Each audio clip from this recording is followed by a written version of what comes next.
In Woolpit village at the harvest, back in the days of good King Stephen's reign, there came the sound of voices from the pits that trapped the fierce wolves as they roamed. The farmhand stared in amazement, the strangest sight they had seen. A boy and girl were crouched before them, frightened children only, but with skin of green.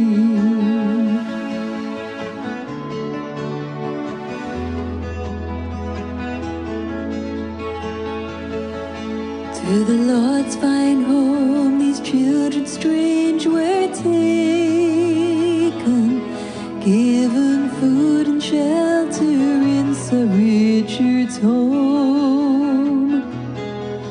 Yet their fear was great, and hunger cruelly plagued them, for the only food they knew was plants of green.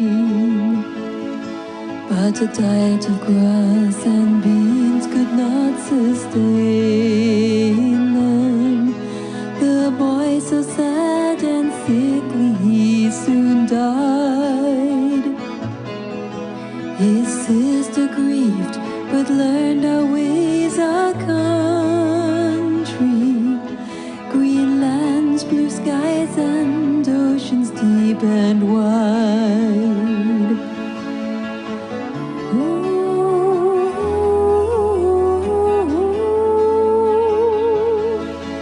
The girl grew up, she became a woman. She learned the language of her newfound home, telling of a land of soft green sun and twilight.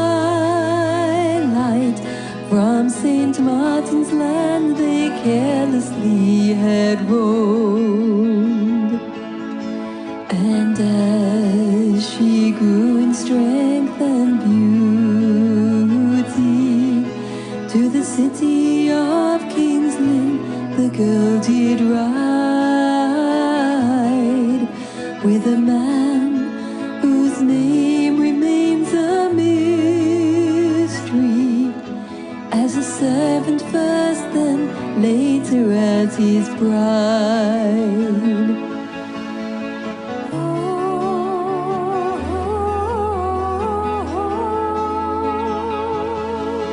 Oh, child of green, my tale must end here, for what became of you was never told.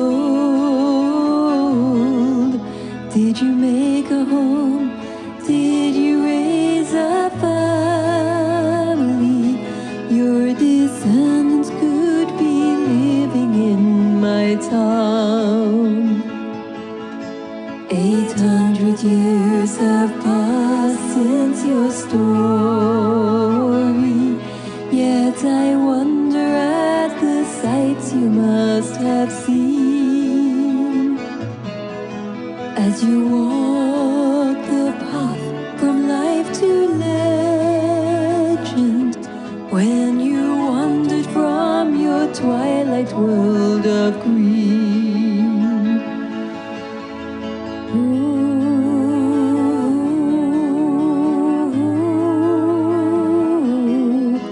You wandered from your twilight world of green.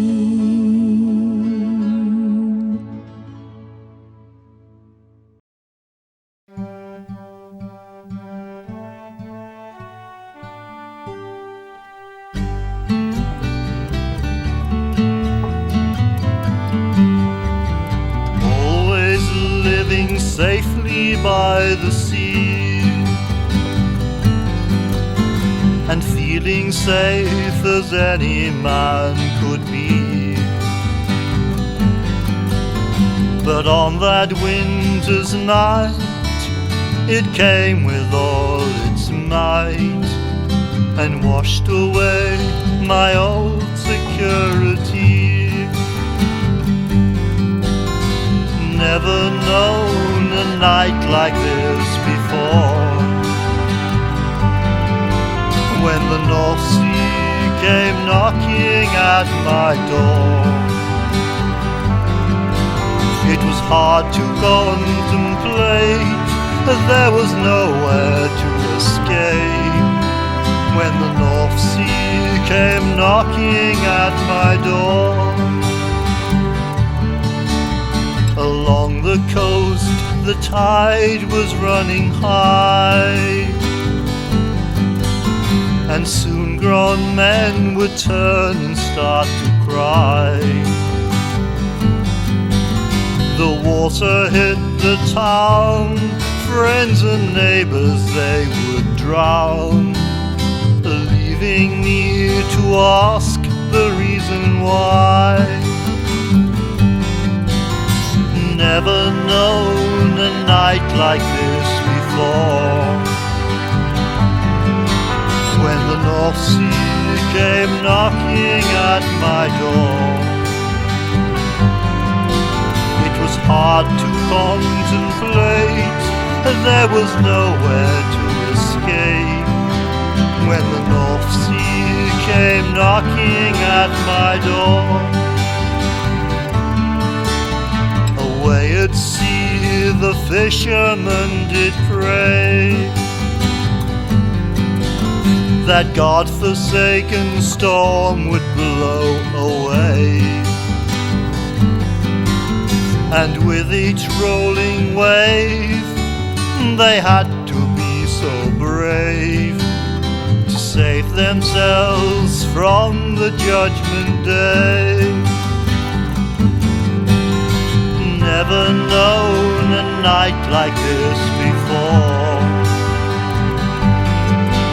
when the North Sea came knocking at my door.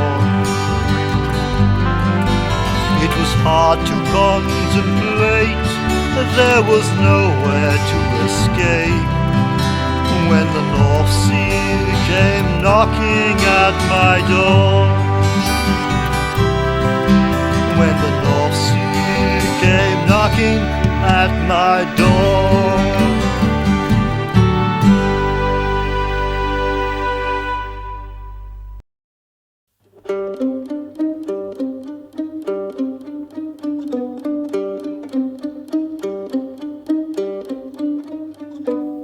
Come, brethren of the water, and let us all assemble to treat upon this matter which makes us quake and tremble.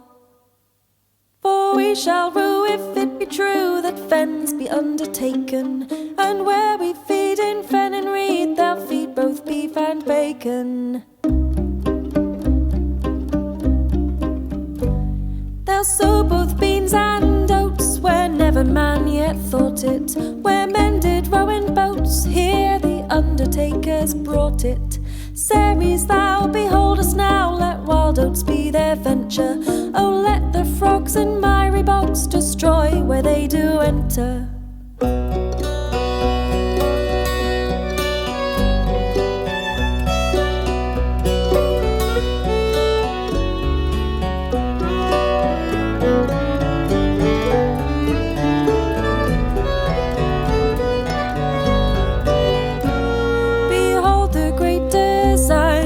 They do now determine will make our bodies pine, a prey to crows and vermin.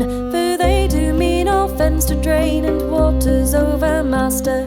All will be dry and we must die, 'cause Essex calves want pasture. Away with boats and rudder, and farewell both boots and scatches. No need for one nor other, men now make better matches. Stilt makers and old tanners shall complain of this disaster, for they will make each muddy lake for Essex calves a pasture.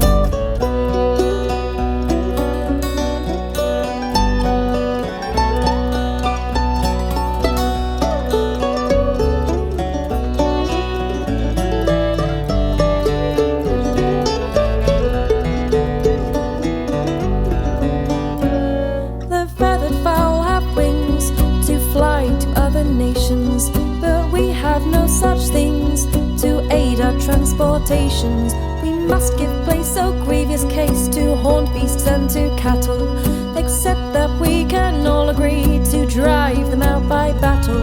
Great Neptune, god of the seas, this work it must provoke.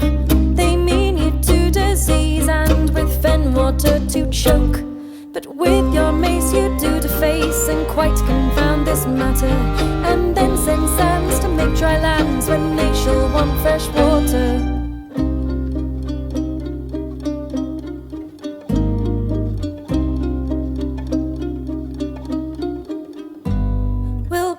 To the moon that you will be propitious, to see that nothing's done to prosper the malicious.